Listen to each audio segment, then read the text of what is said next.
2 Chronicles, chapter 12. And it came to pass, when Rehoboam had established the kingdom, and had strengthened himself, he forsook the law of the Lord, and all Israel with him. And it came to pass, that in the 5th year of King Rehoboam, Shishak, king of Egypt, came up against Jerusalem, because they had transgressed against the Lord, with 500 chariots and 70,000 horsemen, and the people were without number that came with him out of Egypt. The Lubims, the Sukkiims, and the Ethiopians, and he took the fenced cities, which pertained to Judah, and came to Jerusalem.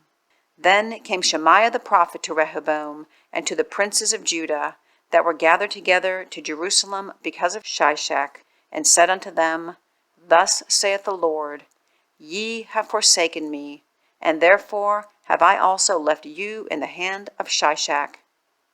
Whereupon the princes of Israel and the king humbled themselves, and they said, The Lord is righteous. And when the Lord saw that they humbled themselves, the word of the Lord came to Shemaiah, saying, They have humbled themselves, therefore I will not destroy them, but I will grant them some deliverance, and my wrath shall not be poured out upon Jerusalem by the hand of Shishak. Nevertheless, they shall be his servants, that they may know my service, and the service of the kingdoms of the countries. So Shishak, king of Egypt, came up against Jerusalem, and took away the treasures of the house of the Lord, and the treasures of the king's house. He took all. He carried away also the shields of gold, which Solomon had made.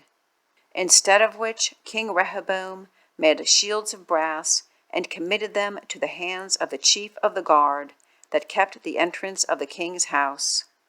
And when the king entered into the house of the Lord, the guard came and fetched them, and brought them again into the guard chamber. And when he humbled himself, the wrath of the Lord turned from him, that he would not destroy him altogether. And also in Judah things went well. So King Rehoboam strengthened himself in Jerusalem, and reigned. For Rehoboam was 41 years old when he began to reign, and he reigned 17 years in Jerusalem, the city which the Lord had chosen out of all the tribes of Israel, to put his name there. And his mother's name was Naamah, an Ammonitess.